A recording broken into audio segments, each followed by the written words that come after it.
otasiga unaqa ochiq maktub yozishini kutmagandim, maktub yozishini. Baribir menimcha bu u qadar katta ta'sir qilmasa kerak, chunki imzolab qo'yilgan shartnomalar bor.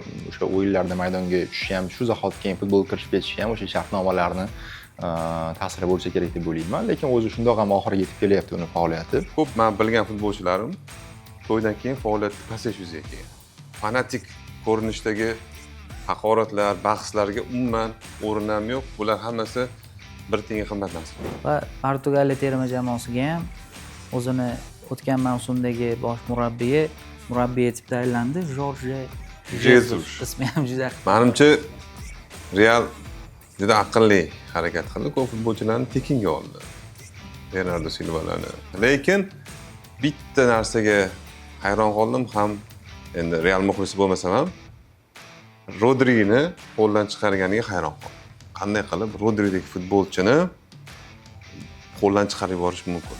Realning o'ng qanotiga kerak edi shunaqa futbolchi va balki Diomande o'sha bo'shliqni to'ldira olar balki. Masalan, Real tarixidagi eng katta transfer bo'ldi-ku va eng katta xato ham bo'lishi mumkin. Hozir bor futbolchilarni inobatga olgan holda nom jihatdan Saudiya kuchlimi endi, Turkiya kuchlimi? Men fikrim Turkiya. Turkiya endi kuchayib ketdi, aniq. Shuning uchun Julian Alvarez degan futbolchi butun dunyoda talash bo'ldi. Men o'ylashim bo'yicha Real bilan Barselonadan boshqa istalgan klub 100+ taklif bilan chiqsa, bir kunda hal bo'ladi.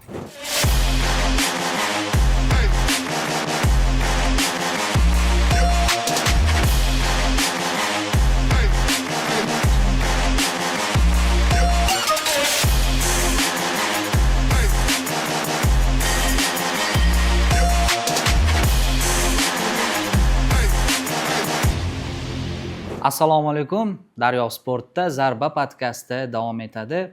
Yevropada yangi futbol mavsumi boshlanish arafasida bugungi dasturimizda aynan Yevrofutbolda sodir bo'layotgan voqealar va eng so'nggi yangiliklar haqida mavzularni muhokama qilamiz. Bugun studiyada hamkasblarimiz sharhlovchi Muhammadali Muhammadkarimov, shuningdek Yoqubjon aka Bobojonov va Toyir Obidov bo'ladilar.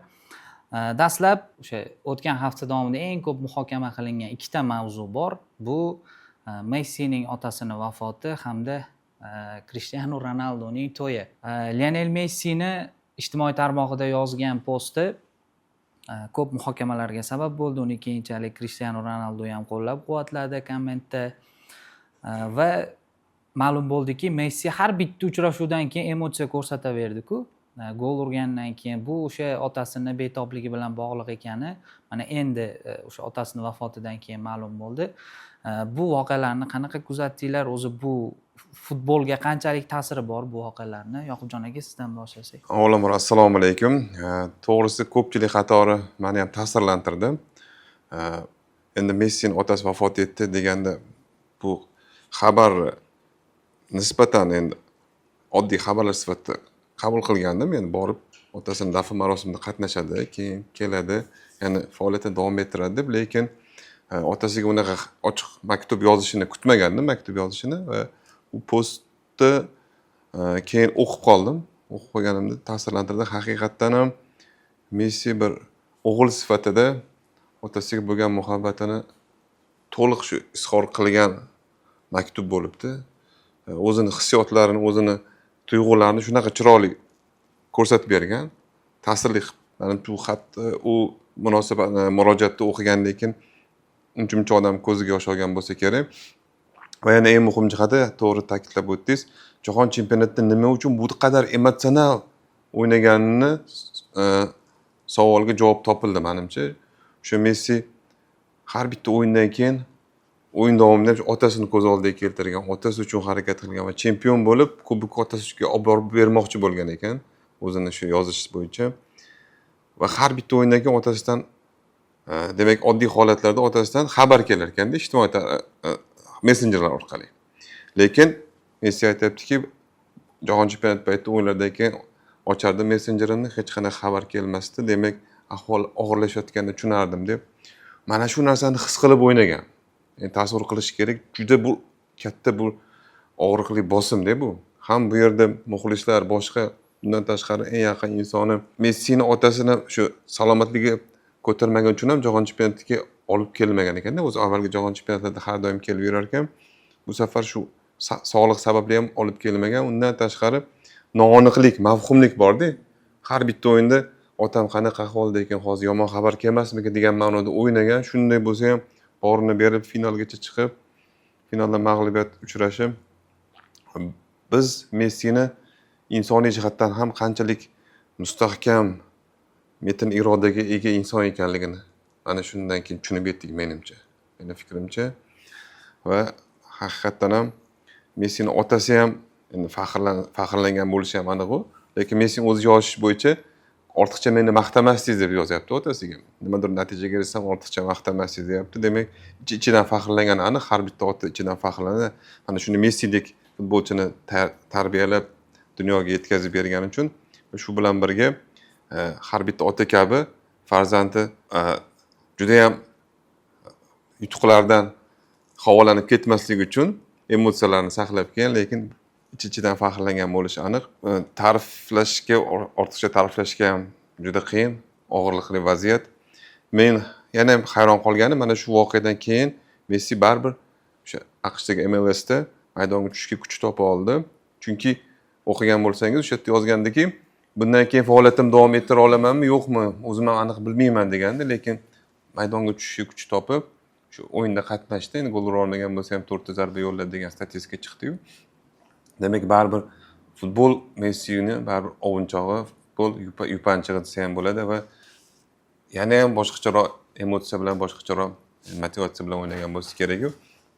Lekin og'riqli juda ham shaxsan men bu yerda Messini emas, oddiy bir ota-o'g'il o'rtasidagi munosabatni ko'rdim. Kim bo'lsa ham, yulduzmi, butun dunyo tanigan mashhur inson, milliardermi, boshqami, bu vaziyatda bir oddiy o'g'il sifatida otasiga bo'lgan mehrini ko'rsatib berdi. Ya'ni bu mundialda o'ynashiga o'zi otasi sababchi ekan. Ko'proq borishing kerak, yutishing kerak deb o'sha musobaqadan oldin ham ancha gapirgan ekan Messiga. Muhammadali, nima deb o'ylaysiz? Otasini vafoti Messining o'sha faoliyatini yakunlashini tezlashtiradimi? Nima deb o'ylaysiz? Baribir menimcha bu u qadar katta ta'sir qilmasa kerak, chunki imzolab qo'yilgan shartnomalar bor. O'sha o'yinlarda maydonga tushishi ham, shu zahoti keyin futbolga kirishib ketishi ham o'sha shartnomalarni ta'siri bo'lsa kerak deb o'ylayman. Lekin o'zi shundoq ham oxiriga yetib kelyapti uni faoliyati va terma jamoadagi faoliyatini bemalol yakunlashi mumkin bo'lgan darajada ham yosh tomonlama, ham menimcha eng yaxshi pallada ketish kerak. Ayniqsa chempion bo'lmasa ham mana shu jahon chempionatida avvalgi chempionatdan ko'ra yaxshiroq yetakladi deyish mumkin. Va o'sha Ronaldo bilan solishtirilganda, Ronaldoni hozirgi darajasiga chiqishida uni o'sha onasini hissasi, uni agenti Mendesni hissasi, keyin Ferguson, ya'ni uni har bir bosqichida kimdir bo'lganda, ya'ni doimiy onasi bo'lgan, agenti bo'lgan, keyin otasi sifatida Alex Ferguson, menimcha Messida buni hammasi uni otasi bo'lgan. Ya'ni to'g'ri, endi boshida endi Messi chiqib kelayotganida golda nishonlashini o'sha marhum buvisiga bag'ishlayapti deyilardi.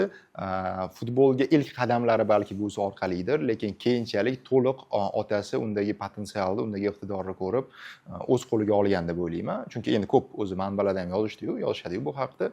O'sha Argentinadagi klublar bilan muzokaralar, Argentinadan uni Ispaniyaga kelishi, o'sha salfetkada imzo chekishigacha, hatto mana Barselonaga kelgandan keyin akademiyada o'sha ko'rikka Barselona shartnoma imzolaguncha 6 oy vaqt o'tgan ekanda. Ya'ni 6 oy Barselona ham aslida ba'zi hikoyalarda jo'n etib ketishadi-yu buni, lekin Barselona ham ishonqiramagan. Chunki ham u yosh bolaga, ham uni oilasi bilan ko'chirib olib kelish kerak, ham uni nima deydi, davolash uchun, ham ota-onasini ham, ya'ni to'liq oilani ta'minlash.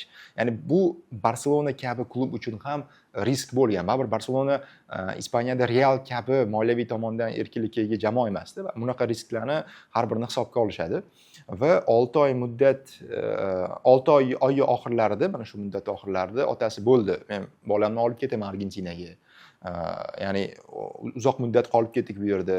Ya'ni umid ko'rmagan Barselonadan shartnoma imzolashni va hatto o'sha vaqtda o'zida Real va boshqa klublar ham ko'z tikib turgan bo'lgan. Oxiri keyin o'sha Barselona vakillaridan biri tezroq rahbariyatda qarorisiz o'sha kafening o'zida, restoranning o'zida shartnoma imzolattirgan ekanda Southgate'ga. Ya'ni baribir bu mana shu har bir jarayonda va keyinchalik Guardiola qo'l ostida o'ynashi, o'sha vaqtlari Chelseaga ketadi degan mish-mishlar ko'payganda, unda ham baribir futbolchi maoshini oshirish masalasi bor, boshqa bor. Messi faqat futbol o'ynadi, faqat futbolni o'yladi. Qolgan barcha ortki jarayonlarda otasi menimcha asosiy figura bo'lib berdi. Ya'ni ham agenti sifatida, ham o'zini o'sha otalik funksiyasini bajarib. Shuning uchun menimcha bekorga emas bu darajada emotsional hissiyot bilan yozgani. Chunki men kutmagandim. Chunki Messi baribir mashhur futbolchilar orasida eng kam gapi va hissiyotlarni juda kamdan kam holatda chiqaradigan, ya'ni so'zga chiqaradigan insonda. Intervyulari ham juda ko'plari hatto o'sha shablonlarga ko'p, boy. Endi to'g'ri Amerikaga borganidan keyin biroz ochildi. Umuman o'zi 35 yoshidan keyin, 34 yoshidan keyin biroz ochilyapti-yu meziga ham, lekin aslida baribir biroz yopiqroq va unaqa so'zga chechan insondek tuyulmasdi. Shuning uchun men kutmagandim buni, lekin tushundimki, demak chindan ham uni Messi darajasiga chiqishida otasini hissasi beqiyos ekan. Yana mayli qo'shimcha qilib ketsam, o'sha murojaatidagi eng ta'sirli joyi doir shu faoliyatini yakunlaydimi yo'qmi deganda siz ham ko'zingiz tushgan bo'lsa, o'sha Messi yozganki, nima uchun biroz chidab turmadingiz? Agar ozgina chidab turganingizda hammasi yakunlanardi. Ya'ni faoliyatimni tugatishga kelayotgandim, tugatganimdan keyin siz bilan bo'lardim, butunlay to'liq siz bilan vaqt o'tkazardim degandi. Ya'ni futbolchining hayotda ham bu yerda qanchalik qiyinligini ham ko'rish mumkin-da. Otasidan uzoqda yashab, otasidan uzoqda futbol o'ynayapti. Otasi mana shuncha imkoniyati bo'lsa ham Messini otasi tug'ilib o'sgan yurtdan ketmagan. Rosarioda yashagan. O'rtacha davlat, o'rtacha shu ochiqni aytganda Yevropaga solishtirganda u qadar boy rivojlangan shahar emas. Istalgan dunyoning istalgan davlatida otasi uchun sharoit qilib berish mumkin edi. Masalan, dengiz bo'yidan villa olib boshqa, lekin otasi shuni xohlamagan. Va shu o'zi tug'ilib o'sgan yurtida yashagan. Messi ham faoliyatini tugatib otasining oldiga borib, ko'proq otasi bilan birga bo'lishni xohlagan. Shuni yozgani eng ta'sirchan joyi. Nima uchun kutib turmadingiz? Ozgina vaqt o'tganda birga bo'lardik, to'liq vaqt o'tkazardik. O'sha joyi juda ta'sirli. Keyin yaxshi tarbiya bergan ekan, farzandlarimga aynan shu tomonlamasidan o'rnak olaman tarbiyasida degan-ku. O'zi seziladi ijtimoiy tarmoqlarda ham bolalarga. Messining xarakteri ham juda tarbiyali edi. Endi Jahon chempionati 2022 gacha. Undan keyin bu baribir yoshi o'tib, qandaydir emotsional holatga kelib qoldi. Buni ko'pchilik hazil tariqasida u orada bir Ramos bilan o'ynagani uchun shunday bo'ldi deb qo'yishadi masalanda. Lekin Real bilan qarama-qarshilikdagi 10 yillikda masalan Messiday o'ta tarbiyali, hatto Iniestadan ham yoki boshqa tarbiyali deb ataladigan o'yinchilardan ham tarbiyaliroq edi-da. Masalan, Messiga qilinadigan qo'polliklar, qo'lini bosib ketishlar, to'g'ridan to'g'ri Messiga o'ynalgan epizodlar bu Messini ko'rsatadi, o'ta tarbiyali va bu tarbiya albatta uni otasidan berilgan dalolati. O'zi faoliyatidagi adashmasam faqat bir marta qizil kartochka olgan. O'sha janjallashib olgan. Uni ham o'sha Chili bilan o'yinda bo'lgan, Argentina safida. Masalan, bunaqa futbolchilar o'zi tez provokatsiya qilinadi-ku. Masalan, Neymarda ham, Ronaldoda ham ko'p-ku qizil kartochkalar o'sha raqibni urib yuborib olgan qizil kartochkalar. Messida shu tomonlama ham haqiqatan dunyodagi har xarakteri juda og'ir bosiqligi. Dunyodagi har ikkita odamdan bittasi sizni masalan tanisada, siz umringiz oxirigacha tarbiyali bo'lib yashab o'tishingiz qiyin-da, lekin Messi buni uddalagan odamda, masalan. Yana bitta statistika ko'p ahamiyat bermas ekanmiz. Masalan, men uncha ahamiyat bermagandim. Umumlashtirib, Tagliafico aytib qoldi, shu Argentina terma jamoasi futbolchisi yozib qoldi asosan. Messi 6 jahon chempionatida qatnashgan, shularning 3tasida finalga qadar yetib borgan. Dahshatli natija. Misol uchun olib qarasak hozir 6 jahon chempionati 3tasida finalga borgan. Bitta chempionlik. Hammasida Messi asosiy rolda bo'lgan. Va barchasi adashmasam guruhdan chiqqan 2006da ham. Guruhdan chiqishi aniq-ku, lekin aytmoqchi bo'lganim 3ta jahon chempionati, 3ta final katta natija juda ham. Umumlashtirib olib qaraydigan bo'lsak, hozirgi zamonaviy futbolda deyarli hech qaysi futbolchida bunaqa natija bo'lmasa kerak. Mbappeda bo'lishi mumkin. Mumkin edi. O'zi faoliyatida birinchi marta finalga chiqa olmadi degan joyda ham ko'pchilik hayron qolgandi. Shunaqa statistika ham bo'lar ekan qaranglar deb. Endi ikkinchi mavzuga o'tsak bo'ladi. O'sha postdan keyin endi Ronaldo uni dardini bo'lib ham yaxshiroq tushunadi, chunki u ancha misol yoshligida otasidan ayrilgan va u o'sha eng oxirida yozgan kommentni eng oxirida kuchliroq bo'ldik, ya'ni o'sha unga qaysidir ma'noda hamdardlik tilaganda qo'llab-quvvatlaganda, chunki o'zi ko'p aytiladi-yu, inson masalan otasi vafot etgandan keyin haqiqiy erkak sifatida ulg'ayadi deyiladi-ku o'zi. Demoqchi bo'lganim, Ronaldu ham baribir befarq qarab turmadi. Endi masalan ko'pchilik aytishi mumkin edi, shu oddiygina mana shu qo'llab-quvvatlash bilan qanaqadir insoniylik tomonlama yaxshi ko'rinish mumkinmi deb, lekin unaqa raqobatni ichida masalan bir-birini e'tirof etish ham o'zi juda og'ir. Masalan, hech kim ikkinchi bo'lishni xohlamaydi-ku. Lekin bunaqa og'ir vaziyatda baribir insoniylikni yo'qotmasdan qaysidir ma'noda unga dalda bo'lgani bu nima deydi, xursand qildi insonni. Va Ronaldo atrofida ham o'sha shov-shuvli ko'pchilik tomonidan muhokama qilindi mavzu, bu o'sha Ronaldoning to'yi. Va to'ydan keyin imijini o'zgartirdi kuyov bola, qaysidir ma'noda balki unda ham yana 1-2 yil vaqti qolgandir, balki oxirgi mavsumidir, buni bilmaymiz. O'zi bu to'y uni faoliyatiga qanaqa ta'sir qilishi mumkin? Mana savol g'alati bo'lsa ham aytaman. Yoqubjon aka, nima deb o'ylaysiz? Endi o'zimdan olib qaraganda futbol alohida mavzu, to'y shaxsiy hayot deymiz-ku, lekin ko'p men bilgan futbolchilarim to'ydan keyin faoliyatni pasayish yuzaga kelgan. Kuzatganmiz ko'p, o'zimizni o'zbekistonlik futbolchilarni ham, terma jamoa futbolchilarini ham to'ydan keyin faoliyatni pasayish kuzatilgan. Lekin Ronaldo bilan unaqa bo'lmasa kerak. Chunki Ronaldo o'zining xotiniga uylandi degan shunaqa ibora ham ishlatilyapti ijtimoiy tarmoqlarda. Albatta bu hazilu. Endi ularda boshqacha qadriyatlar, boshqacha tushunchalar. Dembeleda yaxshi bo'lgan uylangandan keyin degan. Kelinning oyog'i yaxshi keldi demak. Endi bu yerda men boshqa narsaga e'tibor qaratmoqchi edim. Birinchidan shu Ronaldo ham oilaparvar inson ekanligi. Ya'ni 5 nafar farzandni katta qilyapti. 5 nafar farzandni bitta oilada jamlab, o'sha mayli hozir endi turmush o'rtog'iga aylangan ayol bilan katta qilish, tarbiyalash ham o'zimiz ham ota sifatida bilyapmiz. Farzand tarbiyalash hozirgi zamonda ayniqsa hamma imkoniyating bor, puldan muammo yo'q, mashhurlikdan muammo yo'q bo'lgan paytda farzandni yomon yo'lga kirib ketishdan oldini olish juda qiyin.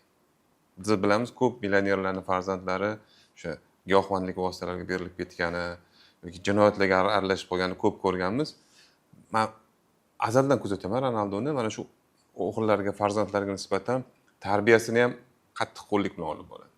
O'sha bir vaziyatda o'g'li undan shu telefon, smartfon sovg'a qilish so'raganda olib bermagan va buni tushuntirganki, buvingda telefon bor, buving kerak bo'lsa buvingga telefon qilib seni muloqot qilishi mumkin, lekin sen o'zingga hali olib bermaymiz. Hali yoshlik qilasan degan ma'noda, misol uchun. Bu ham bitta o'rnak bo'ladigan jihat. Masalan, shu oilasidagi farzandlariga qattiqqo'lligi, to'g'ri tarbiya berishi ham hurmatga sazovor jihat deb o'ylayman. O'sha boya aytdik, Messida ham shunaqa holat bor. 3 nafar o'g'liga biz ko'ramiz, o'sha to'g'ri tarbiya berayotgan, bilinadi ijtimoiy tarmoqdagi videolar orqali. Bu yerda ham Cristiano Ronaldo ham shunaqa holat. Keyin ikkinchi jihatga ahamiyat qaratmoqchi edim. Mana Ronaldo, Messida bir-birini jiqqimish bo'lgan, yoqasini yo'ladigan muxlislarga sizlar qancha bu yerda janjallashib, bir-birini haqorat qilganingiz qaramay, bu ikki futbolchi bir-birini hurmat qiladi va bir-biriga og'ir vaziyatda qo'llab-quvvatlashga kuch topadi. Sog'lom raqobat. Demak, bunaqa fanatik ko'rinishdagi haqoratlar, bahslarga umuman o'rin ham yo'q. Bular hammasi bir tenga qimmat narsa. Qo'pol qilib aytganda, bu futbolchilar u darajadan yuqori. Sizlar uni yonidan olib, tomon bo'lib urushganinglar bilan bular futbolchilar to'yda bir-birini tabriklaydi. Ona aza bo'lgan paytda bir-biriga hamdardlik bildiradi. Ya'ni insoniylik tuyg'ularidan mahrum bo'lmagan futbolchilar. Futbolchi bo'lsa ham, mashhur bo'lsa ham, kelasi raqobatchi bo'lsa ham, futboldan tashqarida ikkita mashhur inson sifatida bir-birini qo'llab-quvvatlaydi. Shu sababli shundan ham o'ylab ko'rishsa bo'lardi. Nima uchun men haqorat qilyapman boshqa futbol muxlisini? Bularni o'zi bir-biri bilan yaxshi munosabatda bo'lsa deb. Mana shu narsaga ahamiyat qaratmoqchi. Va yana bunaqa mashhur insonlar o'zi endi baribir nom, PR uni atrofida katta pullar aylanadi. O'zi masalan rasman nikohdan o'tishga ham o'zi ko'pchilikda xavotir bo'lishi mumkin, chunki masalan ertaga ajrashgandan keyin qanaqadir muammolar kelib chiqadi-da baribir. O'sha mol mulkini bo'linishi, misol uchun ikkiga bo'linishi va bunaqa holatda baribir bo'lib ham Ronaldo baribir dunyoning eng yaxshi ikkita futbolchisidan eng boy futbolchisi misol uchun o'sha 100% ishonch komil bo'lgandan keyin o'sha qanaqadir nikoh shartnomasida kelishilgan shartlari ham bo'lib o'sha oxiri shu kunga yetib keldida baribir va u ham o'sha to'yidan ko'p o'tmasdan yana mashg'ulotlarga qaytdi. U uchun o'zi mavsum qanaqa o'tishi mumkin? Muhammadali, sizda qanaqa fikr? U imijini o'zgartirardi-ku, Realda bo'lgan payt har bahorga borganda imijini o'zgartirib olardi. Bu mavsumdan nima kutsa bo'ladi Ronaldodan? Al Nassr ishtirokida mana shu haftada boshlanadi chempionat Saudiyada va Saudiyada ular chempionlikka erishdi. Menimcha hozir asosiy maqsad endi chempionlik himoyasi va o'zi Ronaldo tezroq o'sha minglik dovonni zabt etishi va Al Nassr umuman yoki Saudiya klublari, top klublari Chempionlar Ligasida bizning klublarga ham to'g'ri kelishi mumkinligi haqida xabarlar chiqdi. Bu zo'r. Menimcha shu asosiy maqsad yana chempionatni himoya qilish, chempionlikni va o'sha 1000 ta golni tezroq kiritib olish bo'lsa kerak. Asosiy maqsad. Shundan keyin tinchisi kerak. 1000 ga yetkazgandan keyin tinchisi kerak. Endi menimcha endi yetadi ham, endi yosh ham anchaga borib. Yo, chala tashab ketmasa ham kerak, to'g'rimi? Ozgincha 50 tacha gol qoldi, 40 tacha gol. Va Portugaliya terma jamoasiga ham o'zini o'tgan mavsumdagi bosh murabbiy etib tayinlandi, Jorge Jesus. Ismi ham juda qiyin. Bir nafas olib aytish kerak. Juda to'xtalib aytish kerak. Millatlar Ligasi kirib kelyapti. Millatlar Ligasi yoki Yevro balki. Endi lekin yoshi baribir jahon chempionatida ko'rinib qoldi. Unaqa deylik, hatto bir taym davomida unaqa katta tempda o'ynay olmasligi mumkin, lekin baribir vaziyat bo'lsa foydalanib ketar ekan. O'zbekistonga qarshi o'yinda ko'rindi-ku. Lekin Jesus aniq chaqirsa kerak. Chaqiradi. Juda yaxshi aloqalarda. Shuning uchun hali yana terma jamoada bor bajaradigan ishlari bor. Muhammadali o'sha Osiyo Chempionlar Ligasi mavzusini ochganda yana bitta narsani aytib ketaylik. Uzoq yildan beri nihoyat mana O'zbekistonning ikkita klubi bu yil Osiyoning eng yuqori chempionati, ya'ni ligasida qatnashadigan bo'ldi. Bu Paxtakor hamda o'tgan mavsum Superliga g'olibi Neftchi bo'ladi. Saudiyadan 5 ta klub bor. G'arb mintaqasida o'ynaydi o'zbek klublari va hali o'sha quradan keyin yana aniq bo'ladi qaysi jamoalar bilan o'ynashi. Ikki klubimizni ham va omad tilaymiz. Nihoyat balki play-offga chiqadigan vaqtimiz kelgandir. Jamoalar soni oshirildi darvoqe. Elit ligada ham va o'zbek klublariga omad tilagan holda endi Yevropa mavsumiga o'tsak bo'ladi. Yevropada mavsumning o'sha ilk rasmiy o'yini sifatida o'zi baholasa bo'ladi. Bu UEFA Super Kubogi bahsi. Unda PSG va Aston Villa to'qnash keldi. Mana shu uchrashuv bilan Yevrofutbol mavzusiga o'tsak bo'ladi. Toyir, sizdan boshlaylik. O'zi o'sha o'yinda qanaqa syurprizlar ko'rdingiz? Bu o'tgan mavsumdagi PSG va Aston Villami yoki yangi mavsumga ham qanaqadir ishoralar bormidi u yoqda? Endi o'yindan bir necha kun oldin mutaxassislar o'zini fikrlarini bildirishdi, o'qidik. Masalan, kimdir PSG futbolchilarini juda katta qismi jahon chempionatida qatnashgani, ular tiklanish jarayonida ekani, o'sha portugaliyalik yulduzlar bo'ladimi yo hujum chizig'i bo'ladimi farqi yo'q. Ular atigi bir necha daqiqa umumiy hisobda mashg'ulot o'tkazgani va shu faktorlarni keltirib o'tgan holda o'yin tengma-teng kurashlar ostida bo'lishini taxmin qilishgandi, lekin hisob tengma-teng deyarli tengdek ko'ringandir, lekin aytadi-yu, chiqdi, o'ynadi va yutdi. PSG mana shunday qo'lga kiritdi Super Kubokni bu yil. O'zi shaxsan syurpriz kutmagandim va shunday ham bo'ldi. Endi hisob 2-1, to'g'ri, xuddi chetdan qaraganda masalan PSG qiynalgan deyish mumkin, lekin ko'rdik, Kvaratskhelia yoki boshqa o'zi qanday biz o'zi PSJda shunaqa odat bo'lib qoldi 2 mavsumdan biri. Men PSJni ko'pincha o'sha Real ketmagan 3 ta UEFA Chempionlar Ligasini olgan mavsumlarga o'xshataman-da. Bahordan qo'shadi. O'sha ko'p futbolchilar, ya'ni ijrochilar, asosiy kalit futbolchilar xuddi bahordagidek o'ynab bergani uchun, masalan, Kvaratskhelia. Shuna hisobiga PSG bemalol bilan qo'lga kiritib ketdi. Boshqa izoh yo'q. Ya Aston Villa haqida ham aytish kerak. Aston Villa baribir tarkib o'zgarmoqda. Eng asosiy futbolchilar jamoani tark etdi. Bu Rodgers Chelseaga o'tdi va eng katta transferlardan biri bo'ldi. Chelsea uchun ham APL tarixida ham Mavsumning eng qimmat transferida rasman. 40 millionga hozircha. Endi savol ko'p bu mavzuda, chunki Rojers chindan ham lekin yaxshi mavsumlar o'tkazdi. Aston Villada yetakchisi bo'ldi, Angliya terma jamoasiga ham chaqirildi. Hatto ma'lum bir vaqt u Jude Bellingham jarohat olganida jahon chempionatida asosiy figura Bellingham emas, Rojers bo'ladi degan xabarlar ham Angliyaning o'zida ichida chiqdi-da, lekin baribir yakunda Bellingham darajasini ko'rdik. darajani ko'rsatdi. Lekin Rojers chindan ham sifatli futbolchi. Aynan Chelsea'da o'ynab keta oladimi degan savol menda bor, chunki Chelsea aynan yangi egalari qo'l ostiga o'tganida ko'p transferlar amalga oshirdi, qimmat transferlar, lekin juda ko'pi bir mavsum to'liq o'ynay oldi deb ham bo'lmaydi. Nkunku misol uchun, men Leipzigdan o'tayotganida bu futbolchi juda sifatli futbolchi va Angliya Premyer Ligasini endi bir yorib yuboradi deb o'ylagandim-da. Yetakchi futbolchilar qatorida bo'ladi deb umuman ko'rinmadi. U keyin Milanga ketdi, shu bilan umuman hozir yo'q bo'lib ketdi-da va umuman Chelsea'da unaqa misollarni keltirish mumkin ko'p. Misol uchun Badeshili degan himoyachi ham mana Napoliga o'tib ketdi ijara asosida. Juda ko'p futbolchilar kelib ketib yuribdi, hatto ba'zilarini biz bilmay qolyapmiz-da orada-da. Bilmaman aynan Rojersda. O'zi gapingiz bo'ldim. Chelsea muxlisi bor-da ishxonamizda. Chelsea'ni umuman qoldirmasdan ko'rsatib, o'sha muxlis ham aytadiki, Chelsea'ga kim ketayotganini bilmay qolaman. Shu darajada mavsum boshlanganda bu futbolchilar qayerdan keldi deb hayron bo'laman deydi. O'sha muxlis gapiga. Har vaqt qozog'istonlik futbolchini transfer qildi nihoyat.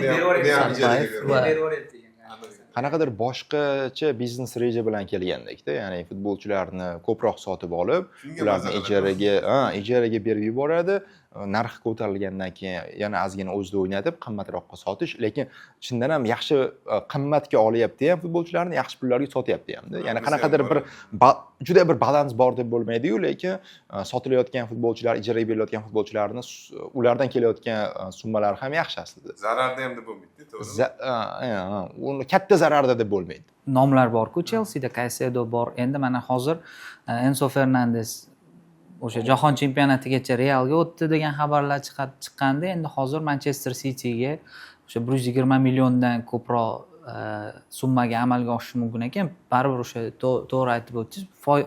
Ya'ni olgan narxidan qimmatga sotgan bo'ladi-da Enzoni ham. Va balki Alonso masalan Realga kelganda Güler umuman boshqa darajaga chiqib ketgandi-yu. Balkim shunaqa futbolchini yasamoqchidir. Rojersdan har holda salkam 140 millionga olingan futbolchidan endi qaysidir jihatlarini ko'rib baribir foydalanish uchun xarid qilgan bo'lsa kerak. Va endi baribir asosiy mavzulardan bu ham Yevro futbol haqida gaplashganda Real Madrid va Barselona mavzusini gaplashmasning iloji yo'q va ikki jamoa ham yaxshi transferlar qildi. Ayniqsa Real Madridda deyarli bir yarim tarkib yaxshi futbolchilar keldi. O'sha yozga chiqiboq Jose Mourinho bosh murabbiy etib tayinlangandi jamoaga. Bu ikki jamoani yangi mavsumdagi raqobatiga bu transferlar qanchalik ta'sir qiladi? Menimcha Real juda aqlli harakat qildi, ko'p futbolchilarni tekinga oldi. Bernardo Silvalarni va nisbatan kamroq narxga foydaliroq futbolchilarni olyapti-da, bu tomonlama. Ya'ni katta pul sarflab, shov-shuvli transfer qilmasa. Lekin bitta narsaga hayron qoldim, ham endi Real muxlisi bo'lmasam ham Rodrini qo'ldan chiqarganiga hayron qoldim. Qanday qilib Rodridagi futbolchini qo'ldan chiqarib yuborish mumkin? Nima sabab bo'ldi? Tushunmadim. Endi aytishligi bo'yicha Florentino Perez muzokaralarni to'xtatib qo'ygan, narx tushirish uchun. Endi Rodridagi futbolchi uchun narx pul sarflash pullar ayamasi kerak edi meni fikrimcha. Markazni qanday ushlaganini ko'rdik Ispaniya terma jamoasi tarkibida. Hozir eng yomon tomoni Real qo'lga kirita olmagandan tashqari o'zining eng asosiy raqobatchisi Barsa tarkibiga o'tib ketishi mumkin Rodri. Bunda 2 barobar yutqazadi Real deb o'ylayman. Shu sababli mana shu eng katta xatosi. Hattoki Jose Mourinho ham buni bilgandan keyin shokka tushgan haqida xabarlar chiqdi. Qanday qilib deyarli Real formasini kiyib bo'lgandi. Shuni bitta tarafini kiyganda ikkinchisini kiymasdan o'sha yech bordi. Joriy yil mart oyidan beri o'taman deydi masalanda, shunaqa. O'zi ham rozi edi. Pulni kelishi qolganda xolos. Pulni qanaqadir tushiramiz deb turib o'yin qilib, endi Rodrini ham qo'yni qoldi deyilyapti Realdan. Barsaga o'taman. Barsaga o'tib ketsa, Barsa qay darajada kuchayib ketishini tasavvur qilib bo'lmaydi. Shaxsan uni o'zi 2 barobar qo'shadi Real transfer qilmagani uchun masalanda. Va endi agar u Ispaniyaga o'tadigan bo'lsa, Ispaniya terma jamoasidagi sheriklarning oldiga o'tadigan bo'lsa, Ispaniya terma jamoasiga hozir aylanadi. adashganim ham to'g'ri bo'ldi. Barselona Ispaniyaga aylanib qoldi. Bitta kukurela yetishmaydi. Ha, o'sha markaz aynan o'sha Ispaniyadagi markaz bo'ladi-da. Ya'ni bu Olmo, Pedri, Rodri. Mana shu Dahshat. uchlik. Endi Haqiqatan- Rodrini olmaganiga endi bilmaymiz nima uchun olmagani, lekin ikkita taxmin borda asosan. Birinchi navbatda yoshiga nisbatan qimmatroq so'radi City. Endi 30 ga yaqinlashib qoldi-ku. 80 million 70 million masalan 30 yoshli futbolchiga Real pul sarflamaydi. Endi Va keyin- Rodgers ana 140 millionga olayotganda. Va keyin oxirgi o'sha 2-3 mavsumdagi ikkita uzoq muddatli Jarohat. jarohati ham balki Va jarohat sabab va bo'lgandir. Katta yana bir summa asosiy sabablardan biri marketing masalasi ham deb o'ylayapman. Ya'ni Rodri bilamiz ijtimoiy tarmoqlari yo'q. Lekin eng mediyniy futbolchiga aylandi shekilli jahon chempionati paytida shu chempionat eng yaxshi futbolchisi, chempion, sardor, bilmadim, uni orqasida ancha-muncha marketing ishlasa yo'lida pul bo'lsa. ishlasa bo'lardi. Ha, o'zi katta maoshli futbolchilarni maoshini o'zi nima deydi, brend huquqlari qilib qanaqadir shartnomada boshqacha yo'l bilan qo'l qo'yilar ekan o shartnomalarga. Ya'ni Vinicius o'sha katta maoshini ham qanchadir qismini o'sha o'zini imiji orqali kelgan pulidan Qaytarib topgan. yuboradi. Balkim masalan Rodri bilan shu narsani anaqa endi bu asosiy plan bo'lmaydi baribir, endi qaysidir qismlariga nechidir foizga balki demoqchiman-da. Rodrini o'zi 2024-yil yozda Real ham o'zi Florentino Perez shaxsan o'zi kirishgan ekan mana shu transferga, lekin unda o'xshamadi. Keyinchalik jarohati uzoq muddatga olgan jarohati keyinchalik transferni to'xtatib qo'ygan. Keyinchalik esa mana bu saylovlar oldidan Rikelme Perezga qarshi chiqdi va u agar saylansa aynan Rodrini olib kelish haqida aytdi. Bu tabiiyki yozda jahon chempionati o'tganidan keyin Real xohish bildirganda Rodriga Perezga yoqmadi bu fikr, chunki aynan o'sha Rikelme olib kelmoqchi bo'lgan edi. Rodrini avval o'zi olib kelmoqchi bo'lganda olib kela olmagan va jahon chempionatidan keyin aynan Realda o'zi jiddiy kirishdi. Ya'ni ungacha aslida Rodri mavzusi jiddiy tarzda ko'tarilmagandi. Aynan chempionatdagi zo'r o'yinidan so'ng bu futbolchini yana kamida 3-4 yil davomida yaxshi darajada o'ynash mumkinligiga ishondi klub. Mourinho ham, boshqalar ham Perezni ko'ndirgan, Perez ham rozi bo'lgan, lekin oradan vaqt o'tganida sezildiki Realdan boshqa jiddiy da'vogar chiqmadi va Rodri ham Realga o'tish xohishini bildirdi. Keyinchalik kelib chiqdiki, Realga emas, umumiy o'zi Ispaniyaga qaytmoqchi edi degan xabarlar ko'paydi va u Ispaniyaga xoh Real bo'ladimi, xoh Barsa bo'ladimi, aslida u qadar ahamiyati ham bo'lmagan. Real birinchi taklif bilan chiqqan, rozi bo'lgan. Bu yerda City bilan shartlarni kelishib olish kerak bo'lgan. Endi umumiy chiqqan ma'lumotlarni aytyapman. Va boshqa hech qanday taklif bo'lmaganidan keyin Rodrini bu yozning o'zida City sotishi aniq ekanligini bilgach, birozgina muddat muzokaralarni to'xtatib turgan, o'sha narxni tushirish boshqa masalalar bo'yicha. Bu orada esa City boshqa klubga ham taklif bilan chiqqan, ya'ni o'sha boshqa top klublarga ham, xususan Barselonaga ham. Barselonada esa Barselonadan bunday yurishni Real kutmagan, chunki bu yerdagi moliyaviy holatlar tufayli Ololmaydi baribir deb o'ylagan. Ha, lekin bu yozda o'sha kreditlar, o'sha futbolchilarning sotuvi boshqalar evaziga bir amallab futbolchilarni olishga harakat qilayotgan Barselona unga ham ovoz soldi va Rodrining shaxsiy roziligini ham oldi. Chunki keyinchalik yana xabarlarda ma'lum bo'ldiki, o'sha tabiiy Mourinho ham jahli chiqqan bundan. Rodri Barselonaga o'tish taklifiga rozi bo'lgani sababi Guardiola uning uslubiga yaqin klub va Ispaniya terma jamoasidagi futbolchilar soni ko'pligi, shu faktorlar Barselonaga rozilik bildirgan shu orqali, lekin hozircha City bilan aynan yakuniy summa masalasini kelisha olishmayapti. Menimcha o'sha yaqinda xabar chiqdi, 60-80 million atrofida taklif bildirar ekan Barselona yakuniy taklifini. Menimcha mana shu summa atrofida ko'nadi, rozi bo'ladi va bu aslida yomon narx emas, chunki mana Anderson oldi City, Nottinghamdan yoki Ensoni baholanishi, u yerda tabiiy yoshroq futbolchilar, lekin Rodri hozir aynan Barselonaga va Realga kerak bo'lgan futbolchi. Real nimaga olish xohishini bildirdi? Aynan mana shu markazda ular Kroos, Modric, Casemiro asta-sekin ketganidan keyin tajribali futbolchi yetishmagani tufayli ham juda ko'p muammolarga duchor bo'ldi va ichki kelishmovchiliklar, Valverde, Tchouameni, Kamavinganing jarohatlari uni ko'p maydonda bo'lishiga to'sqinlik qildi. Xullas, Real uchun ham ayni muddao edi, Barselona uchun ham menimcha markaz uchun eng yaxshi variant, chunki Kasadoni sotmoqchi klub, Frenki de Jong esa doimiy jarohatda. Ya'ni ikki klubga ham markazda mana shu Rodri kabi ham buzuvchi, ham quruvchi, ham umuman o'sha haroratni belgilab beradigan futbolchi kerak edi. Endi Barselonaga o'tadigan bo'lyapti. Menimcha bu Barselonaning hozirgacha qilgan transferlar orasida eng yaxshisi. Ya'ni Adeyemi, Gordon keldi. Yana kim shu kabi futbolchilar kelyapti, eng yaxshisi menimcha Rodri bo'ladi. Eng oqilonasi. Ha, shunaqa. Real o'sha Olisega rosa qiziqdi, juda katta summalar taklif qilindi. Endi balkim u rasmiy manbalarda chiqmagandir, lekin o'sha insiderlar orqali chiqqan xabarlarga tayanadigan bo'lsak va oxiri baribir Bavariya rad javobini bergan.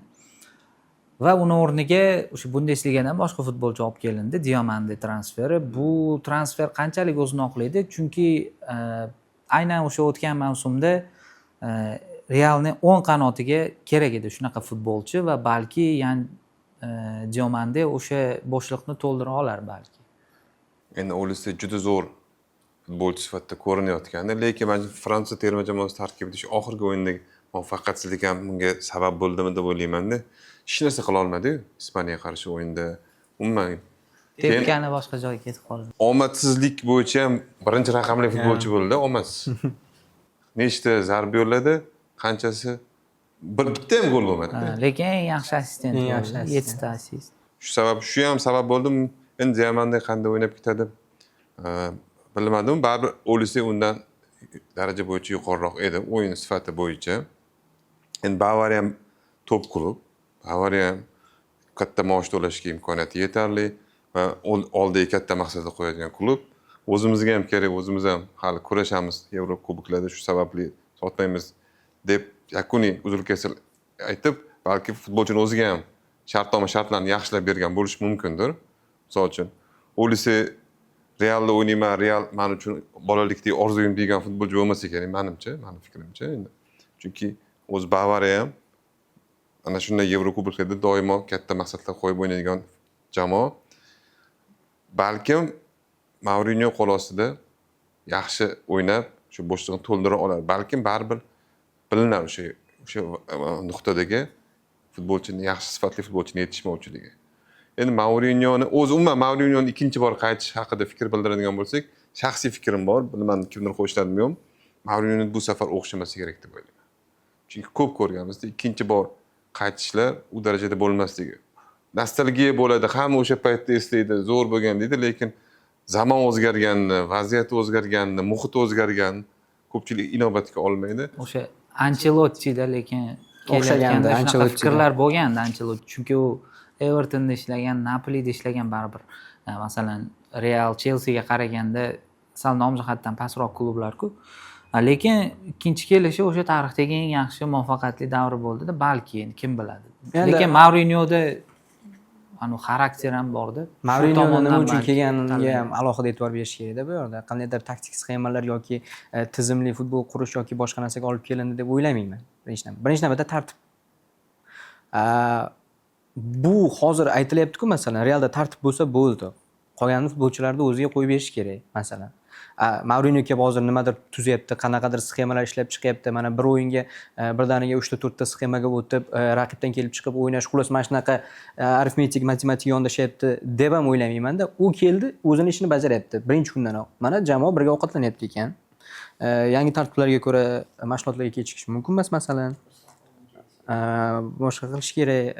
Agar kech qolsa trenajyor bilan kompensatsiya qiladi buni va agar jarohat olib qolsa bazada davolanadi. Birga ovqatlanadi degan nima degan tushunmadim men. Shu paytgacha birga ovqatlanmagan.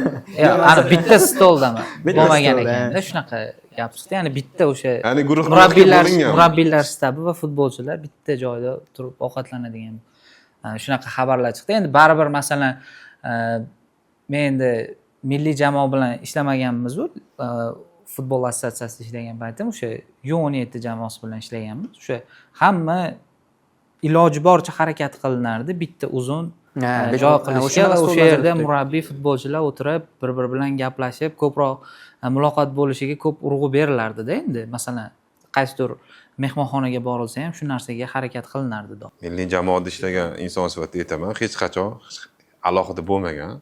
Kim bo'lishidan qat'iy nazar murabbiy futbolchi bilan murabbiy bitta oila sifatida ko'rilgan, bitta yaxlit. Ya'ni muomala jarayonida subordinatsiya bo'lishi mumkindir, lekin ovqatlanish boshqa jarayonlarda alohida o'tirish bilmadim qanaqa. Endi alohida deganda o'sha bitta uzun stol bo'lganmi doim yoki mana bitta oshxonada bitta tushishadi, 5 ta odam Shunaqa. stolga qarab o'tiradi. Realda hozir shuni ham bitta uzun stolda hammani jamlayapti. Xuddi ani cherkovlarga o'xshab turib, Gaplashib ovqatlanaylik deyishyapti ekan. Masalan, o'tgan mavsum oxirida bo'ldi-ku, Bappe jarohatdaman deganda Bappe qayerdaligi bilindi-ku, keyin nima qilib yurgani. O'shana holat bo'lmasligi uchun ham endi ba'zida davolanadi. Jarohat olsa ba'zida davolanadi. to'g'ri, bu fikrga qo'shish mumkin. Mourinyo jamoada tartib o'rnatish uchun olib kelindi, lekin Realga murabbiy kerak emas, o'zi ham o'ynayveradi deyish bu jon fikr juda ham. Istalgan jamoaga murabbiy kerak va kerak bo'lganda ham zamonaviy qarashlarga ega murabbiy kerak. Biz ko'ryapmiz Yevropani, agar murabbiyning g'oyalari bo'lmasa, o'zi darajasidagi klubga duch kelganda birinchi o'yinda yutqizib qo'yadi. U futbolchini o'ziga qolsa, futbolchi o'zining vazifasini biladi, bo'ldi. Masalan, mana shu qanotdan boraman, oshiraman, yo butun o'yinni futbolchi ko'ra olmaydi hech qachon. Futbolchi his qila olmaydi bu yaxlit jamoa sifatida. Har bir o'yinchiga borib buyruq bera olmaydi. Men jamoa sardori bo'lgan taqdirda ham. Murabbiyning qadr qanchalik balandligini Jahon chempionatida ko'rdik, to'g'rimi?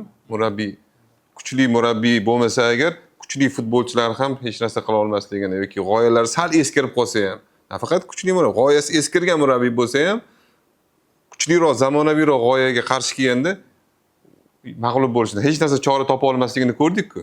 Ispaniya misolida ko'rdik. Shu sababli bunaqa fikrlash menimcha juda jon fikr bo'lsa kerak, muxlislarning ba'zi fikrlariga. Lekin tartib o'rnatish bo'yicha to'g'ri. Yulduzlar bor joyda, ayniqsa Realda ko'p bo'ladi bu narsa. Lekin bu tarkibni Muhammad Ali, mana hozir fikringizni bildirishingizdan oldin savol bermoqchiman. Bu tarkibni qanaqa qilib rotatsiya qilish mumkin o'zi? Juda har bitta chiziqda yulduzlarda, har bitta chiziqda yulduz. O'zi tarkib zo'r edi, lekin olib kelgan futbolchilari ham juda yulduzli futbolchilar keldida ko'p. Bu tarkibni qanaqa qilib o'ynatish mumkin? O'zi bu yozda Real faol bo'ldi. O'sha ancha transferlarda.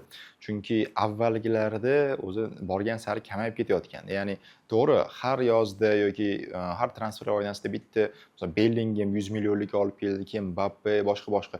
Lekin son jihatida mana bu yozda Diamande keldi 125 millionga, ya'ni katta transfer ham bor, son jihatidan ham. Levante hujumchisini olib kelishdi. Endi menimcha Gonzalo Garcia Fulhamga o'tgani uchun xuddi shu darajadagi futbolchi olib kelindi. Dumfries olib kelindi, ya'ni himoya chindan ham qanot himoya markaziga futbolchi zarurati bor edi ularda. Dumfries va Kanate keldi. Kanate tekinga olib kelindi, ya'ni erkin agent sifatida o'tdi. Kukurela qanotga va Bernardo Silva erkin agent sifatida o'tdi. Mana shu hozircha katta transferlar deyish mumkin va bu o'sha pozitsiyada o'ynayotgan ba'zi futbolchilarning o'rniga, ya'ni misol uchun Carvajal endi Realda emas, ya'ni Carvajal ham yoshi katta futbolchi edi, jismoniy tomonlama ham jarohat tufayli, ham xarakteri ham. Ya'ni o'yinlarda zaxira o'rnida o'tirganda ham norozilik bildirayotgani shundoq sezilib turardi. Ayniqsa Ispan ommaviy axborot vositalarida har bir futbolchiga alohida kamera qo'yadi. Har bir futbolchini hatto nima gapirayotgani keyinchalik ma'lum bo'ladi-ku. Shu holatlar bo'ldi. Trendning ustidan kulib o'tirganini videolar tarqab ketdi va bunaqa yulduzlarni, bu darajadagi yulduzlarni boshqarish uchun chindan ham shunchaki taktik murabbiy bo'lishingizdan o'zi kifoya qilmas ekanki, Mourinyo tanlovi bo'ldi shekilli. Bu noto'g'rimikan, to'g'rimikan? Menda hozircha aniq bir fikr yo'q, lekin men ham qo'shilaman, baribir o'sha biroz uni g'oyalari eskirilgani boshqa, chunki u juda pastga tushib ketdi-da. Baribir Ancelotti Napolida yurgan vaqtida Napoli chempionlik uchun da'vogar jamoalardan edi. U vaqtlari sifatli tarkib ham bor edi. Evertonga kelganda ham loyiha ustiga olib kelishgan edi uni. James Rodriguez'ni olib kelishgan, boshqa futbolchilarni Mourinyoda esa umuman Turkiyagacha, ya'ni juda biroz planka tushib ketdi deb o'ylayman. Qani ko'ramiz. nima bo'larkin, balki qanaqadir yoshroq, yangi g'oyalari bor bo'lgan murabbiy ishlasa, uni yonida balki qanaqadir natija bo'lar, lekin bu yerda menimcha asosiy o'rinda shu tartib bo'lib qoldi shekilli va o'sha tartibsizlik keltirayotgan ba'zi futbolchilarning ketganini ham aytish kerak. Karvaxaldan tashqari boshqa futbolchilarni ham va undan tashqari Mastantuo'ni ham Fiorentinaga ijaraga berib yuborishdi. Endi o'sha o'ng qanot hujumiga Diamande to'liq o'ynashi mumkin va Diamandening bu darajada katta transfer bo'lib ketgani sababi aslida o'sha Vinicius bilan shartnoma imzolanishi kechikkani ham. Chunki u jahon chempionatida chap qanotda o'ynadi, Cote d'Ivoire tarkibida. Lekin o'zi aslida o'ng qanotda asosiy faoliyatini o'tkazdi Leipzigda. Ya'ni ikki qanotda ham yaxshi o'ynay olarkan. Chunki men ham ko'rmaganman bu futbolchini. O'zi bir mavsum to'liq endi o'yin o'tkazdi Leipzig safida. Undan avval 10 ta o'yin o'ynagan ekan La Ligada, Leganes safida. Ya'ni katta jamoada o'yin ko'rsatmaganda. Yosh futbolchi, 19 yoshli yigit va Viniciusning shartnomasi aynan Diamande transferdan keyin sodir etildi, imzo chekildi. Mana seni o'rninga kerak bo'lsa futbolchi olib keldik, katta futbolchi olib keldik demoqchi bo'ldi. Ya'ni katta summa evaziga mana katta futbolchi olib keldik. Va endi Rodrigo varianti bor bu tomonda, Diamande bor. Diaz agar ketmasa, u ham shu qanotda o'ynashi mumkin va bu Rodrigo ham Mbappe ham, Diamande ham uni qanotida o'ynashi mumkin Viniciusga. Ya'ni ichki raqobat hosil bo'lyapti har tomonlama. Va Mbappeni borligi, Vinicius bilan mana shu ikkalasi va Bellingham, mana shu uchlik o'zi aslida istalgan murabbiy uchun biroz murakkablik tug'diradigan uchlik. Chunki Bellinghamning pozitsiyasida Güler o'ynadi, yaxshi o'ynadi u jarohat olgan vaqtida. Aslida ortda emas, shu o'rta va hujum chizig'ida kelishmovchiliklar ko'p bo'ldi-da mavsum davomida. Chunki himoyada bitta Karvaxalni aytmasa, aslida kelishmovchilik sodir etadigan futbolchining o'zi yo'q edi. U yerda Rudiger barchasini boshqarayotgandi, darvoza, himoya va tayan zonasi vakillari. Mana endi menimcha o'z futbolchilarini ham, o'z uslubiga mos futbolchilarni ham olib keldi deb o'ylayman. Ya'ni xususan ulardan biri portugaliyalik Bernardo Silva. Ya'ni Rodri transferi amalga oshmasa, Rodrining pozitsiyasida Bernardo Silva o'ynaydi degan xabarlar chiqdi. Shuni sinab ko'rmoqchi ekan Mourinho. Bu ham bir variant va uni so'ziga kiradigan futbolchilar menimcha endi ko'paydi aslida. Ya'ni baribir asosiy figuralar Vinicius, Mbappe, Bellingham bo'lib qolaveradi, lekin qolganlar bilan menimcha u qadar jiddiy muammoga duch kelmasa kerak. Har holda mana shu jahon chempionatidan keyingi tayyorgarliklar davomida xabarlar chiqyapti. Hozircha faqat ijobiy xabarlarni ko'ryapmiz, ammo baribir mavsumni qanday boshlash juda ahamiyatli, chunki Alonso ham mavsum o'rtasida ketdi, lekin boshida ketma-ket 5-6-7 g'alaba bo'ldi adashmasam, ya'ni ketma-ket seriya qayd etdi. Chempionlar ligasidan ham aslida boshida hammasi zo'r ketayotgandi. Keyinchalik bu bosimni u berayotgan yuklamalarni Real futbolchilari ko'tarishi, xarakteri ham ko'tarish biroz qiynaldi futbolchilar. To'p o'yinlarida ko'rindi. Keyin tashlab yuborishdi. Mourinho bilan agar janjallar, mojarolar bo'lsa, eng kattasi bo'ladi yoki barchasi joyida bo'ladi. Ya'ni o'rtaliq bo'lmaydi menimcha. Ya'ni ketsa ham yomon ketishi mumkin, yo juda yaxshi yo juda yomon bo'ladi. Menimcha Alonsoga o'xshash holat bo'lmaydi deb o'ylayman. Men Diamande masalasiga to'xtalmoqchiman. Diamande Real tarixidagi eng katta xatolardan biri bo'lishi ham mumkin. Masalan, Real tarixidagi eng katta transfer bo'ldi-ku va eng katta xato ham bo'lishi ham. Nima demoqchiman? 19 yosh va 140 million bo'lib ham dunyoning eng kuchli klubida tarixiga kirdi. Ortga nazar tashlaylik, 2001-yilda Zidane Real tarixidagi eng qimmat transfer bo'lgan. 2001-yilda Zidane kim edi? Qirol bo'lgan masalan. 18 chempion, jahon chempioni, 2000 yevro chempion, qirol bo'lgan 2001-yilda. 2002 Ronaldo qaytgancha masalan. Undan keyin 2009 Ronaldo transferi. 2009-yilda Ronaldodan kuchli futbolchi bo'lgan dunyoda? Yo'q, bu savolga bemalol yo'q deb javob berasiz. Barcha davrlarning eng zo'r mavsumi desa hamma 2008 deydi. Bitta futbolchi eng zo'r mavsum qaysi desa, o'sha Messi bilan raqobat fonida ham dahshatli transfer bo'lgan. O futbol tarixidagi eng yaxshi transfer. Eng yaxshi transfer futbol tarixidagi. O'zini oqlagan. Foyda keltirish bo'yicha, natija bo'yicha, ya'ni Real tarixidagi eng qimmat transfer bo'lgan va foyda keltirgan. Kimdir aytishi mumkin, Azar to'g'ri foyda keltirmadi, lekin Azar olinganda qanaqa futbolchi edi? Kimdir aytishi mumkin, Neymarni tojsiz qirol deb, lekin Azar ham toji yo'q qirol edi o'shanda, masalan. Bellingham undan keyin eng qimmat transfer bo'ldi. Diamandegachada oxirgi eng qimmat transfer edi. Va Bellingemni aytish mumkin. Juda ham yarqiragan yulduz bo'lmagan o'tganda deyish mumkin, lekin qanday qilib 3 mavsum yondirib bergan. Diamandeni o'sha bitta mavsumiga qarab olish xato bo'ldi. Ya'ni tavakkal qildi Tavakkalda. Tavakkal ham bor. Olisseni shartnomasi, Olissi bilan bo'layotgan savdo amalga oshmay qolganini fonida favqulodda yuzaga kelib qoldi-da bu. Bu xuddi anaqaga o'xshadi-da menimcha. Masalan, bitta mahsulotimiz bor, narxi mana bunaqa. Agar yoqmasa, sal arzonrog'i ham bor yonida. Yo'q, lekin baribir talantli futbolchi. Hozir aytyapti, mana Real Madridga o'zi umuman ispan futboliga yaqin jurnalistlar, ommaviy axborot vositalar, masalan, Rodri kecha o'zini ijtimoiy tarmoqlarda yozdi. Hozir masalan, Diamande Mourinhoni ham boshqa futbolchilarni ham hayratda qoldiryapti ekan deb ichki mashg'ulotlardagi insaytlarni chiqaryapti masalan. Bu omadini bersin, lekin bitta mavsum ko'rdi hamma. Agar o'sha bitta mavsumni shuni orqaga qarasangiz, Diamande xuddi mavjud emasda. To'g'ri, bu katta risk, lekin hozir o'sha sanaganlar orasida bitta tomoni bor. Men endi bir maqolada o'qigandim. Azarni transferdan keyin, Azarni o'sha o'xshamagan transferdan keyin Realni o'sha transferlar siyosatida o'zgarish kiritilgan. Ya'ni endi 30 ga yaqinlashib qolgan yulduzlarga 100 million yoki undan katta summa to'lamaslik bo'yicha aniq qaror qabul qilishgan va shundan keyin mana Bellingham ham 100 millionlik 100 plus transferni urdi, lekin u yosh potensiali boshqasidan kelib chiqdi-da. Diamandeniki men 100% qo'shilaman. Bellingham chunki ungacha ham baribir nomdor futbolchi edi. City'dan ilib ketdi Real, lekin Diamandeda bu bir mavsumdan keyin bunaqa transfer bo'ldi, ammo baribir 19 yoshligidan kelib chiqsa, keyinchalik bu summaga qaytib sota olmas, deylik 70 millionga agar o'xshamadi, Realga tushmadi desak ham 70 million atrofiga sotsa ham bu u qadar katta minus emasdi. Lekin Azar misolida ular toza zararga kirdi-da.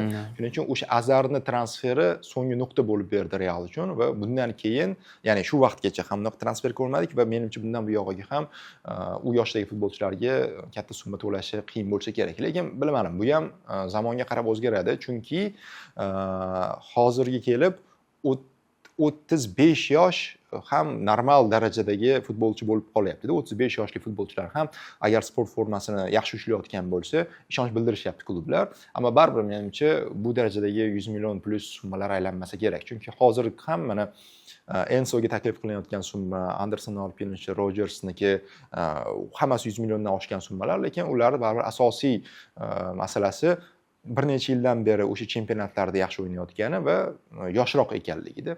Mana Azarda lekin toza minusga kirdi-da klub. Diamande men ham qo'shilaman, risk.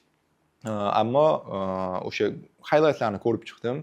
Chindan ham ikkita qanotda ham yaxshi o'ynay oladigan va ikkita oyoqda ham yaxshi o'ynay oladigan futbolchi ekan. So'nggi nuqtada qanaqadir sovuqqonroq. Ya'ni zarb endi to'g'ri, highlightda aynan gollari, assistlari yig'ilgan, lekin harakatlarda sezilyapti. Menimcha bu yigit juda proval transferi bo'lmasa kerak deb o'ylayman. Bu summani oqlash juda qiyin. Bo'lib ham Realda siz har bir o'yinda katta bosim ostida maydonga tushasiz. Hatto o'sha 3-mi, 4-diviziondagi klubga qarshi kubok o'yinida mag'lubiyatga uchrashgandan keyin ham juda katta bosim ostida qolib ketgan-edi. Tarkibda Mbappelar bor edi o'sha kubok o'yinida-da, Arbeloa boshchiligida. Har bir birinchi o'yini. Navbatchi o'yin yo'q. Navbatchi o'yin yo'q. Bu katta bosim beradi. Bu bosimni agar ko'tara olsa, menimcha bu transfer o'sha keyinchalik o'xshamasa ham bir 70-80 millionga ketadigan futbolchiga o'xshayapti hozircha. Ammo riski katta. Bo'lib ham Mourinho'da bilmadim. Lekin Mourinho'ni qarshi hujumda o'ynashdan kelib chiqsak, Vinicius, Diamande, bu yerda Mbappe, ya'ni tezkor futbolchilar ko'paydi. Qurollari ko'paydi.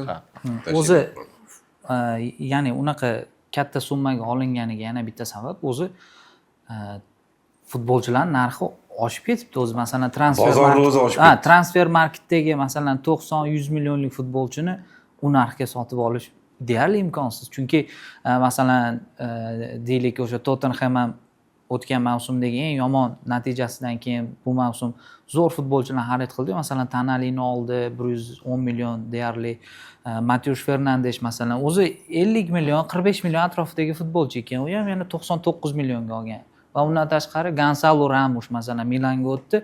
O'zi transfer marketda 35 million narxi, lekin u ham shu 70-75 million atrofida. Ya'ni o'zi transfer qilish kichkina summaga juda qiyin bo'lib qoldi-da o'zi. Endi bu yerda baribir o'sha bozor narxi ham, keyin vaziyat hamda, ya'ni kerak o'sha futbolchi.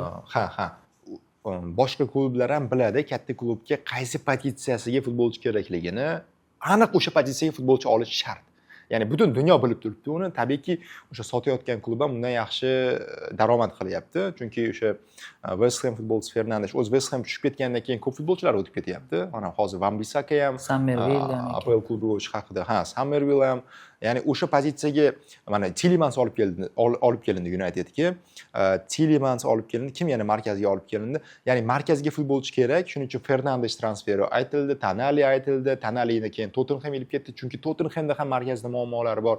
Ya'ni hozir asli siz aytgan narx nima deydi, normal narx. Lekin o'sha pozitsiyaga shu mavsum futbolchi olish shartmi? Tabiiy narxlar oshib ketyapti. Ya'ni bir nechta top klublarga markazda bir nechta futbolchilar kerak bo'lgani uchun ham o'sha topdan keyingi darajadagi klublar bundan yaxshi foydalanib qolishyapti-da.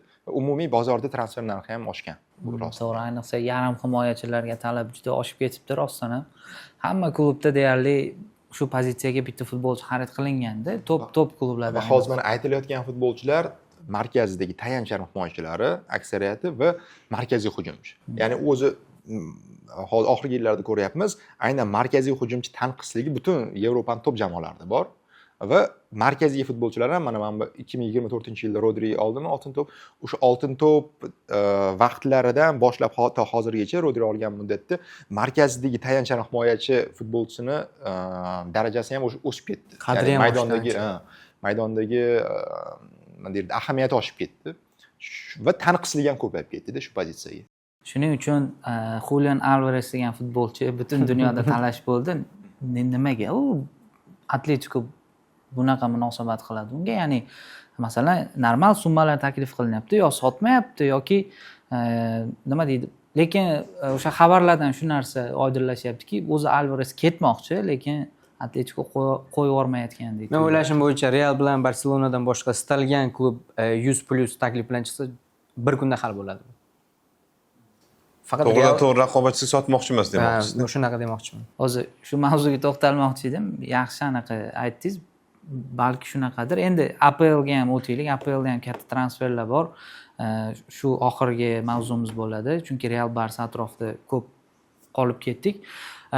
Manchester Citydan boshlaymiz, keyin Arsenalga o'tamiz. Manchester Cityda o'sha Rodri ketgandan keyin ketishi deyarli aniq bo'lgandan keyin o'sha o'zi undan oldinroq Elliot Anderson transferi, u ham masalan mavsumning eng qimmat transferlaridan biri. Yana Enzo hali so'roq ostida bo'lib turibdi va murabbiy almashgandan keyin Husanov haqida ham har xil gaplar chiqdi. Masalan, qozog'istonliklar tarkibdan chiqarib yuborildi degan ma'noda.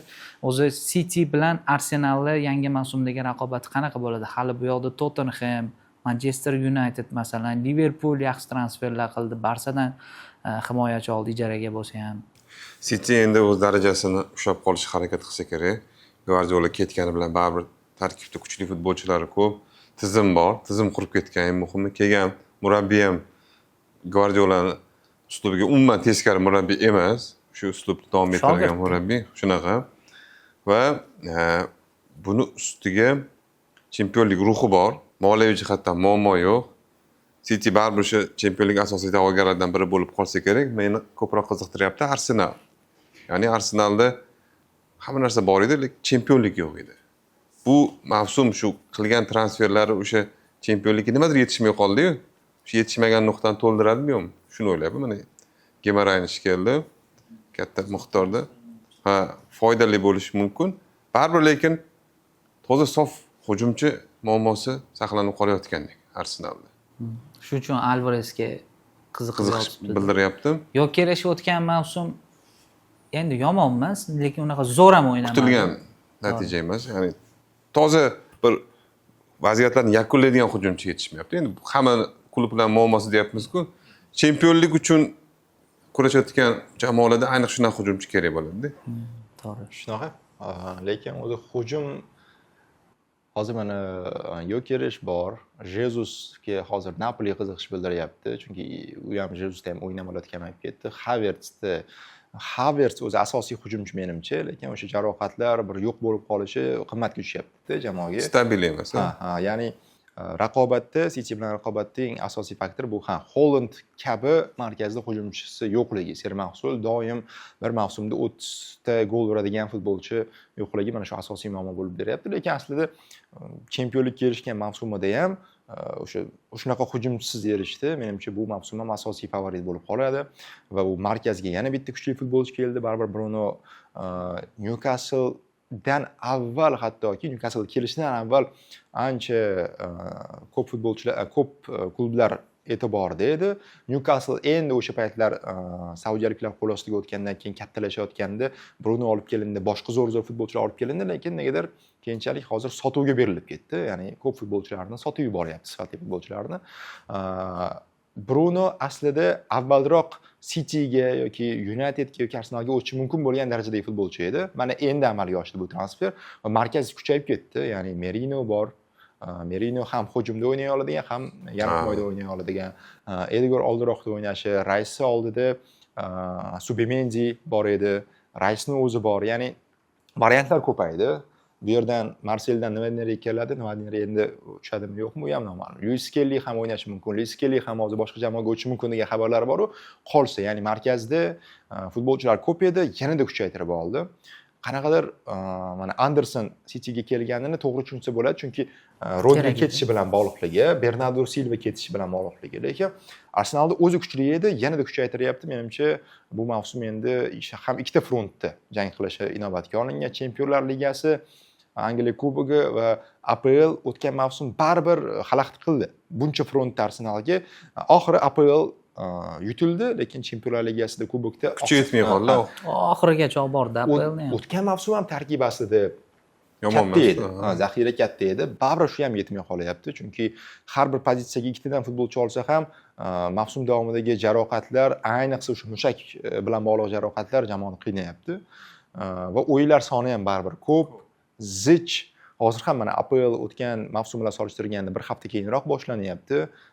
Bu ham baribir qisman ta'sir qiladi. Tiqiladi o'yinlar. Hozir eng birinchi boshlanadigan chempionatlardan Superkubok bor, birinchi bilan boshlanadi. O'yinlar ko'p. Yana keyin klublar o'rtasidagi jahon chempionatida qatnashish kerak bo'ladi. Xullas, qanaqadir men o'ylayman Arsenal bilan City o'rtasida bo'ladi-yu, lekin boshqa kerakli pozitsiyalarga negadir transfer hozircha bo'lmadi. Transfer oynasi hali yopilmadi, imkoniyat bor ularda, lekin ko'p jamoalar eng muhim transferlarni amalga oshirib bo'lishdi. Chunki mavsumga tayyorgarlik bor va birinchi tur, ikkinchi turlarda ba'zan shunaqa bo'ladi. Birinchi, ikkinchi turda ham transferlar bo'lib qoladi-yu. Men o'ylagandim qanotga futbolchi olinishini. Chunki Trossard ketdi. Zolis degan futbolchi olib kelindi. Zolis olindi, lekin Martinelli ham hatto ketish taraddudida bo'lib yurgan. PSJga o'tish haqida gap so'zlar bor. Ketmagan taqdirda ham Martinelli ni yaxshi ko'raman-u, faqat asosiy tarkib o'yinchisi emasda. Ya'ni boshlang'ich tarkibda tushadigan futbolchi emas. Tushib kuchaytiradigan futbolchi. Ko'ramiz mavsum davomida o'sha Saka tomonga ham, Sakaga endi to'g'ri, bu yerda Madueke bor, balki Ezeni chap qanotda sinab ko'rish varianti bordir. Lekin variantlar ko'p. Hozirgi holatda ham Arsenal tarkibi kuchli. Va o'sha jahon chempionatida jarohat oldi, Saliba, balki himoyaga ham qanaqadir variantlar kerak edi, lekin o'sha Interni mana bu yil to'liq sotib oldi. Undan tashqari Maskera bor, shu 3 ta futbolchi bilan amallab tursa kerak edi. Chunki bu ikki futbolchi ham markazda o'ynaydi, ham qanotda o'ynaydigan. O'tgan yil ancha asqotgandi shu. Keyin City'ni transfer mana Anderson aytdi-ku bitta, lekin City aslida shartnomalarni uzaytirib yaxshi transferlar qildi. Bu ham bir transfer desak bo'ladi. Husanov bilan shartnoma imzolandi. Kun kecha Doku bilan, undan avval Guardiol bilan, undan avval yana o'sha himoya markazimida yoki himoya, ya'ni bir necha futbolchi bilan shartnomani uzaytirib oldi. Bu ham muhim. Ya'ni jamoani poydevori deb atalayotgan futbolchilar bilan shartnoma uzaytirildi va Husanov ham menimcha endi xuddi Guardioldan xulosda bo'lgan singari yaxshi o'yin amaliyotiga ega bo'ladi deb o'ylayman, chunki shartnomani uzaytirilganini o'zi unga katta ishonch bildirilishidan darak beradi menimcha. Mavsum oldi o'yinlarni ham deyarli hammasi asosiy tarkibda tushdi. Hatto penalti tepdi Inter bilan o'yinda, endi muvaffaqiyatsiz bo'lgan bo'lsa ham, lekin bu o'sha ishonchli futbolchilardan ekanini ko'rsatadi, baribir. Transferlar haqida gap ketganda, Turkiya Superligasiga kelayotgan o'yinchilarni eslab o'tmasdan iloji yo'q. Turkiya Superligasi bugun Saudiya Pro Ligasidan qolishmaydi deyarli endi. Mana Lukaku keldi, Salah keldi, Trossardlar keldi, boshqa futbolchilar kelyapti, Sanelar oldin shu yerda edi. Shu nuqtai nazardanda Muhammadali aka, Yoqubjon aka, hozir bor futbolchilarni inobatga olgan holda nom jihatdan Saudiya kuchlimi endi, Turkiya kuchlimi? Shu masala ham endi o'rtaga chiqdi-da. Mening fikrim Turkiya. Turkiya endi kuchayib ketdi, aniq. Menda ham chunki Saudiya o'yinlarini sharhlayapmiz, ko'ryapmiz. Baribir shunaqa holatlar bo'lyapti. Ronaldo misol uchun zaxiraga olinsa, stadiondan ham odam kamayib qolganga o'xshaydi-da. Lekin Turkiyada yulduz kurash bor, bo'ladimi, yo'qmi, u yerda muxlislar jang qilishadi-da. Muxlislarni o'z talab qilishadi. Jamoasidan g'alabani va shu sababli ham o'sha prezidentlar o'z o'rnida qolishi uchun ham mana shunaqa katta summalar evaziga katta futbolchilarni olib kelishga majbur bo'lishyapti-da. Chundan ham Turkiyada o'zi so'nggi yillarda doimiy ravishda katta transferlar bor o'zi. Icardilarni kelib qo'shilishi undan avval men Napolida yoqtirardim, Mertens o'tib ketdi. Umuman har yili Asimxenni o'zi bir olam va shularning orasida Shomurodov eng yaxshi to'prar bo'lgani u ajoyib holat. Ajoyib. Rang-barang chempionat ko'rinyapti va eng qonarli tomoni mana Turkiya baribir har jihatdan bizga yaqin, eng qonarli tomoni Turkiyada tizimli futbol. Masalan, davlat yelkasida ko'tarib yurgan futbol emas, tizimli futbol, o'zini o'zi boqayotgan jamoalar. Galatasaray masalan bugun ko'rib qoldim hisob-kitobini, $375 million daromad ko'rgan. Bir yil hisobiga va xarajatlari daromadidan ancha kam. Va o'sha eng nima deydi, ta'sirli hikoyalardan bittasi bo'ldi. O'sha Salah kelganda Galatasaray muxlisi, Salahning muxlisi ekan o'zi. O'sha muxlislarning ichida futbolga yetishga majburlandi, keyin Trabzonspor rahbariyati unga Salah nomi tushirilgan Galatasaray formasini berdi. Shunaqa baribir futbol bilan yashaydi u yoqda ham odamlar, lekin terma jamoaning muvaffaqiyatsizligini jahon chempionatidagi u juda katta muhokamalarga sabab bo'ldi Turkiyaning o'zida masalanda. Shundan ham ko'rinadiki, o'zi juda emotsional futbolga nisbatan shu tomondan o'sha katta daromadlarni ham hammasi baribir muxlislar tomonidan nimadir forma sotib olinadi, biletlar, merch, asosan merch orqali foyda ko'rar ekanda. $113 million merchandisingdan foyda ko'rgan. Ya'ni o'zini brendi nomi ostida ishlab chiqarilgan mahsulotlarni sotish.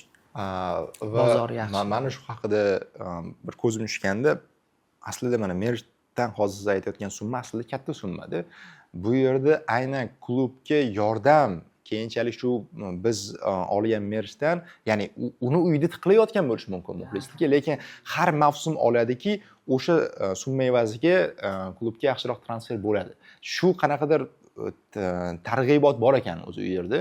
Shuning uchun ham merchlar ko'paytiriladi va uyda ko'p bo'lsa ham muxlislar olaveradi. O'sha summa evaziga Asimxenning transferi, uning maoshi, ya'ni aslida u yerda jurnalistlar jiddiy muhokama qiladi bu mavzuni, lekin muxlislar klubni shu tariqa qo'llab-quvvatlash usulini, ya'ni donat emasda merch sotib oladi. O'zi to'g'ridan-to'g'ri pul bermaydi, merch sotib oladi, shu orqali daromad qilar ekan va transferlarga asosiy summa ishlatadi. Qiziq mavzu ekan, o'zi alohida bitta podkastimizni shunga bag'ishlasak bo'lar ekan. Menimcha yakunlasak bo'ladi. Bugun baribir o'sha imkoniyatimiz yetgancha suhbatlashdik. Hali mavsum uzoq davom etadi, ya'ni 10 oy futbol mavsumi va mavsum davomida o'sha turdan turga o'tgani sari yana qaysi futbolchining transferi qanaqa ta'sir qildi klubga, shu haqida batafsil yana gaplashib boramiz. Bizni kuzatishda davom eting, sahifamizga obuna bo'ling.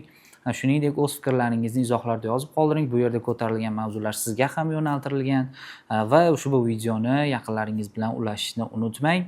Daryo Sportni kuzatishda davom eting. Muhammadali Yoqubjon aka, Toyir rahmat bildirilgan fikrlar uchun. Biz esa Zarba podkastni bugungi sonini yakunlaymiz. Ko'rishguncha o'zingizni ehtiyot qiling.